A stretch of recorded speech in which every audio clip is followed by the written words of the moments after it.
Goodness, I want to read to you from my protective order in September that coincided with the Iranian uprising. Let's see. I don't even know where to begin. This thing is long. Okay, marrying B. Corey Quint. Okay, these are these incidences. Surging waves, respondent raising voice, filming, coming towards petitioner to deter enjoyment of park, verbal harassment of nearby paraplegic male alleging boyfriend status.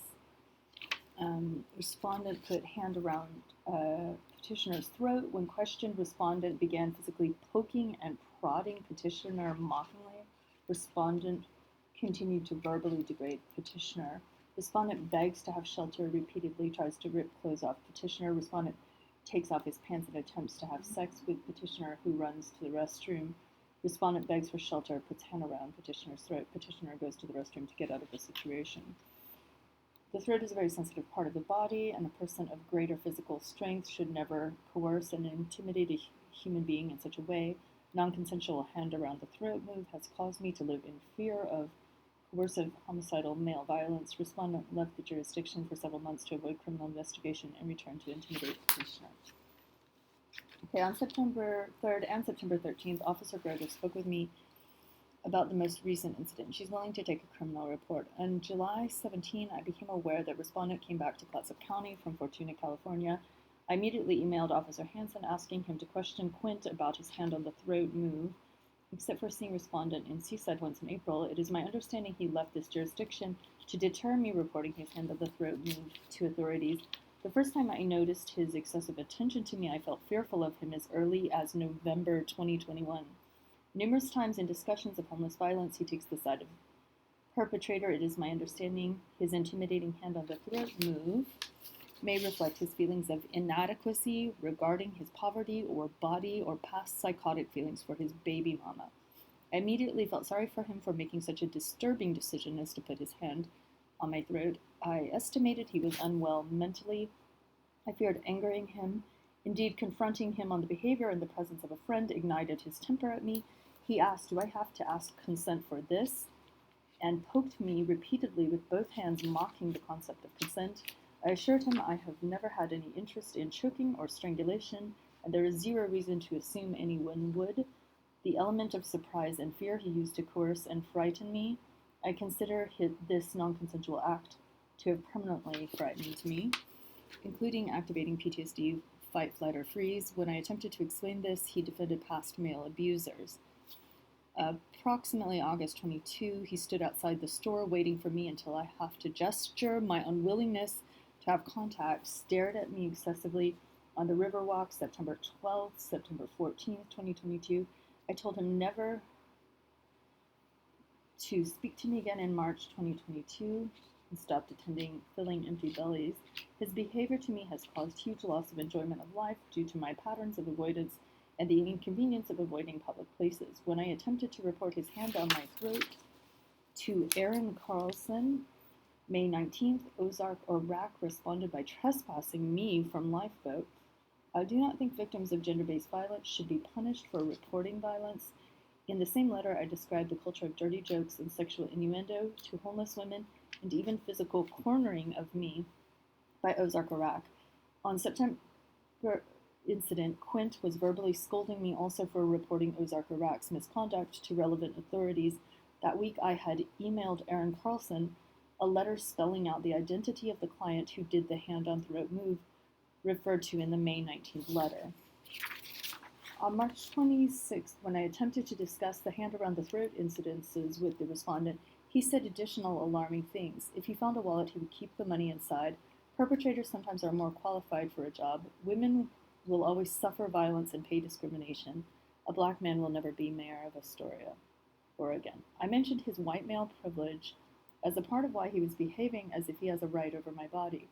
He said numerous things to me indicating jealousy over my friendships with black men, repeatedly asking if I had crushes on them or was attracted. When I witnessed Quentin Alexander assault Dwayne Blair outside Lifeboat Services on March 16, the next day Corey Quint assured me It was not that bad, even though he was not an eyewitness and I was. I expressed concerns about Matt Williams punching the tooth of Sierra. I expressed not feeling safe.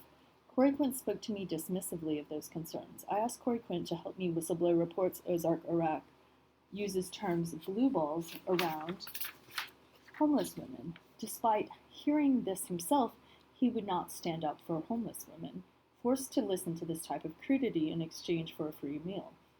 On March 24, Corey Quint, possibly realizing I was not interested in him sexually, asked to observe me engaged in sex acts. I felt disgusted that he propositioned me as a voyeur. This came right before his putting his hand on my throat. I asked him, "Why do you do that?" "Did your ex-girlfriend ask you to do that?" I let him know his non-consensual hand around the throat move reminded me of a two-handed strangulation until I saw stars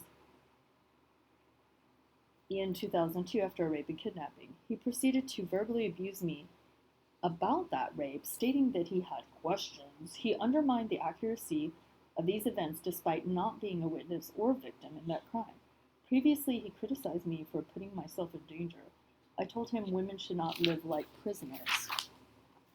On July 17, after running into him a second time after he returned to this jurisdiction, I stated very clearly, "Do not put your hand on my throat, Corey. Do not put your hand on my throat, Corey Quint." On September 3rd, as he approached with his camera in hand, attempting to frighten me from attending Garden of Surging Waves, I clarified, "Do not put your hand on my throat."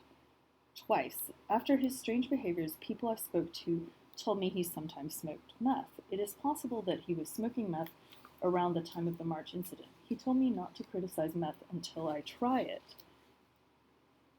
He also stated wanting to drink alcohol with me, which I do not want to do. He asked me for beer money and to store his property. On one instance in the park of a drunk man became threatening to me, Corey Quint was passive and not in any way supportive. The violence in the homeless community peaked in March 2022, coinciding with the closure of the erratic and irregular winter warming shelter. It is my understanding now that Corey Quint lashing out at me was a part of the larger culture of violence, bullying, misogyny, and racism at Filling Empty Bellies, which is now held in a windowless basement down a treacherous staircase. The management have a don't call police style and actively retaliate against domestic abuse survivors and witnesses of crimes.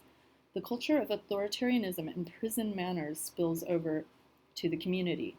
I regret that my interest in helping preserve the peace and feed and clothe the homeless led me to this problem, as well as other verbal abuse or intimidating acts against me from other homeless people.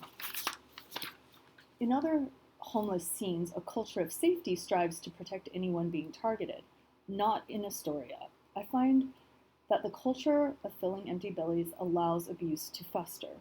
Corey Quint told me Ozark, Iraq would discriminate against him if he saw us speaking.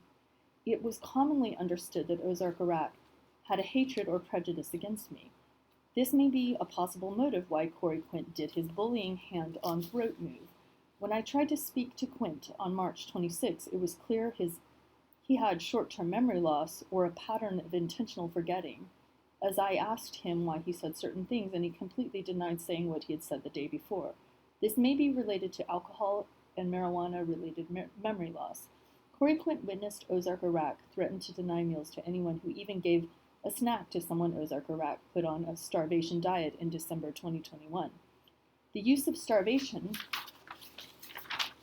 as a weapon I have attempted to discuss with Lifeboat Board Kirk Wintermute, Filling Empty Bellies original founder Corey Buck, Aaron Carlson, former director of Filling Empty Bellies, Amy Baker of Clatsop Behavioral Health City Hall, and the county.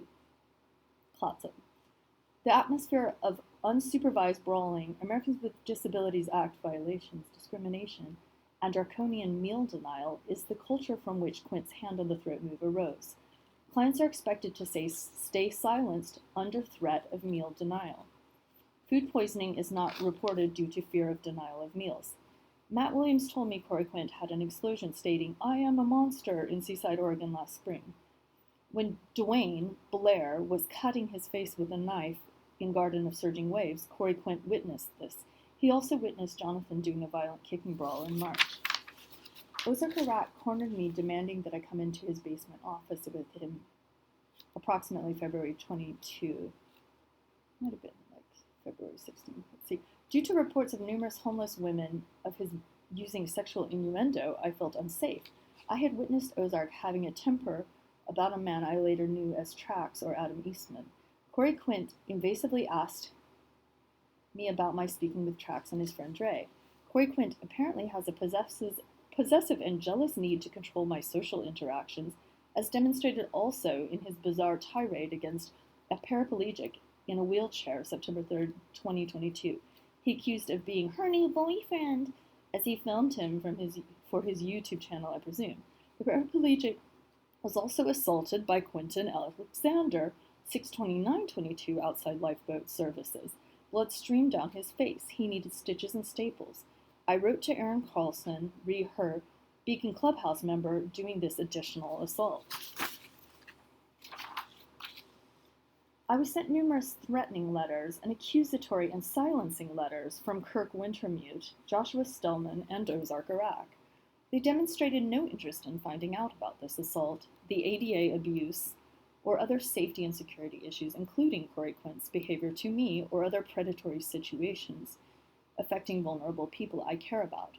I forwarded my response to Kirk Wintermute to the Oregon State Bar and the Judicial Fitness Commission due to his alarming lack of fairness and accusatory tone and willingness to repeat character assassination concocted by Ozark Iraq to punish me for relating his blue balls innuendo around the homeless.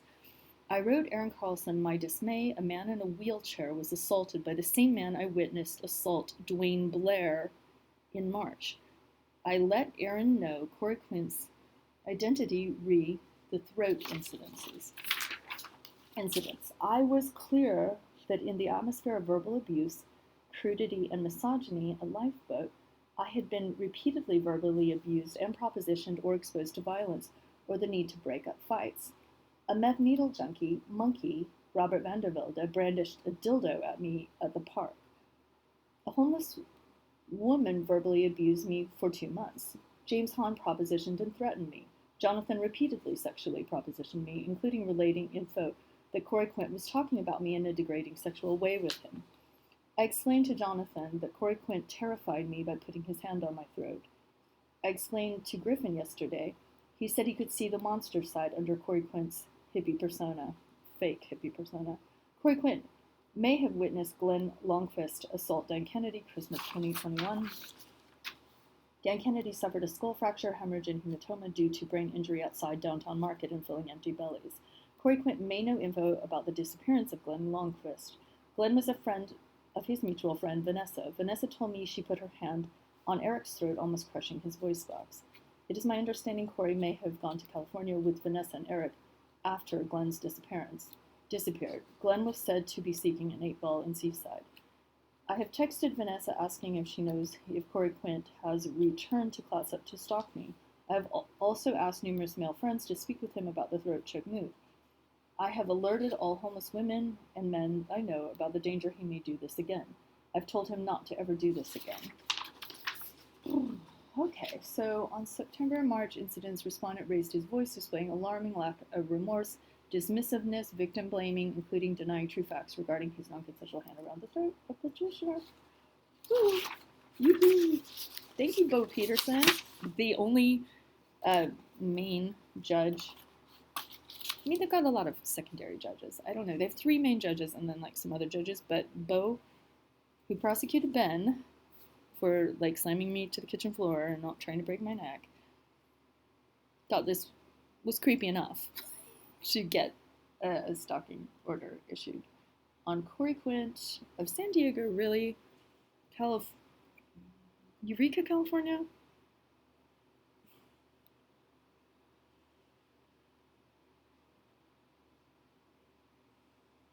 September 14th, 2022. So his whole standpoint is she's a crazy liar. And that's what I just found out today. He's been trash talking me as well as sexualizing me in his creep. He basically just stands on the corner all day, intimidating Astorians from enjoying their city and Like, the very first time he talked to me, he goes, Mary, as he sucked spit through his teeth. And I was like, oh boy, I guess that guy has a crush on me. And sure enough, he's a sexual predator. He's like forcing himself on me. The thing I didn't really tell the judge is I did make a full police report. But like APD is going to do anything about anything at all, ever, anything about anything. But it was pretty fun. And then Malachi told me Corey was selling meth at Surging Waves. And I'm like, woo. Because I thought he was just like a pothead. And that's why his brain was all fried. Now the latest news is he's a fentanyl smoker. Well, good luck with that, dude.